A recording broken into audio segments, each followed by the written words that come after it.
Hey everyone, I've teamed up with Scholastic to write a book series called Daring Deli. This is the first book in the series called Team Tryouts. I hope you enjoy. Chapter 1. Whack, whack, whack, I dribble the basketball, hand to hand, between my legs. Pass it here, Deli, roars my best friend Sam from inside the key. I try to pass, but Anna is springing in front of me like a puppet. Luckily, Sam is the tallest person I know. He reckons it's because he eats a lot of veggies, especially his greens. At least, that is what my mum tells me. But I think it's because his parents secretly stretch him at night. I throw the ball over Anna's head. Sam catches it and dribbles back out into the open court.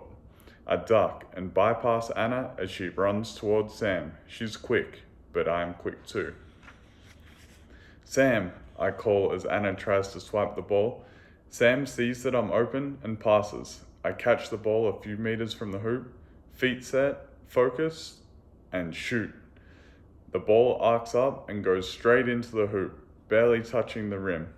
2 points, yells Mick from the baseline, keeping score. Go Deli. He collects the ball, but then trips as he goes to pass it. It flies over the school fence and into Mr. Alfonsi's backyard instead. We watch as the ball swishes through the giant grey trousers hanging on Mr. Alfonsi's clothesline.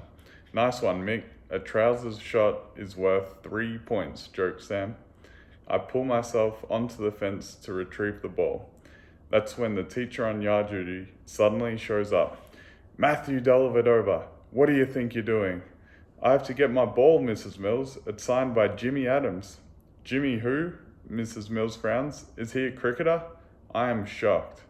Jimmy Adams is only one of the greatest basketballers of all time. I won the signed basketball in a competition a few years ago. There's no way I can leave it behind.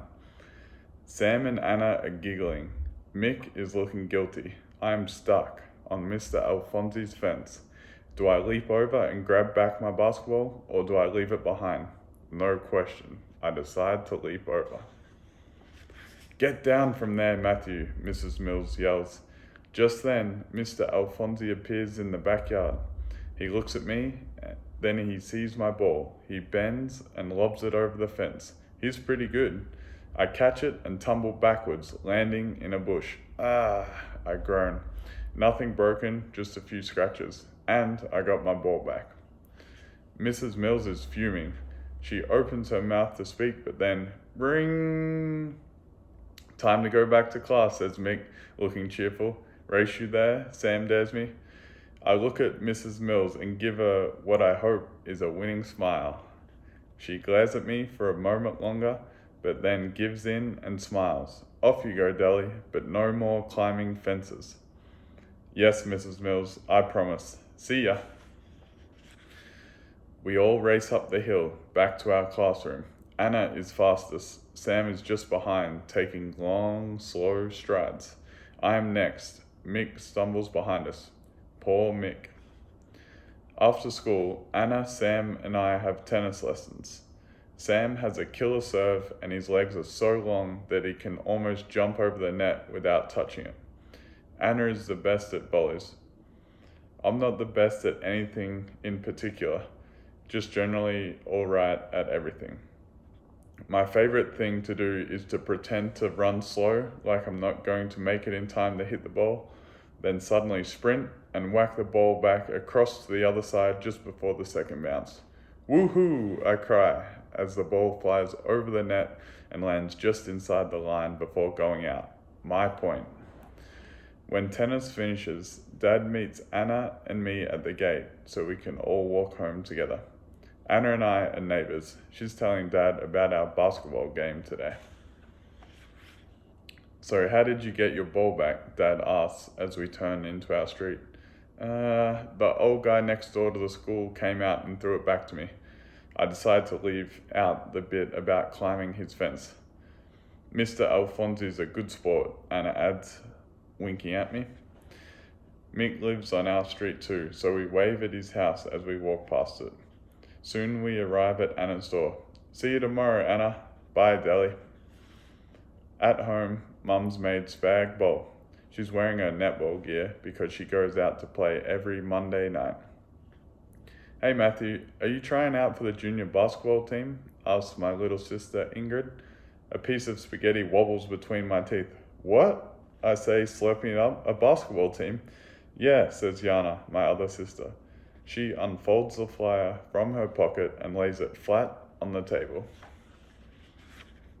Love basketball? It's your lucky day. Tryouts for Maryborough's first junior basketball team this Wednesday, 2 p.m. Meet at the school courts. Luke. Wednesday? But that's the day after tomorrow. I jump out of my seat. I have to go practice. Sit down and finish your dinner, says Mum. You have plenty of time to practice tomorrow. Not really, I argue. I have footy after school, remember? Calm down, mate. Dad puts a hand on my shoulder. You can practice at lunchtime like you did today. You outsmarted Anna and hit that great shot, remember? Yes, I say. Mum and Dad are right. I still have a whole day and a half to practice. And if I get up early tomorrow morning, I can do some drills in the driveway. Later, I lie on my bed. My body feels tired, but my mind is whirring. Even reading one of my favorite books about Michael Jordan and the Chicago Bulls can't distract me. Good night, Matthew, says Mum, coming in to turn off the light. Night, Mum, I say back.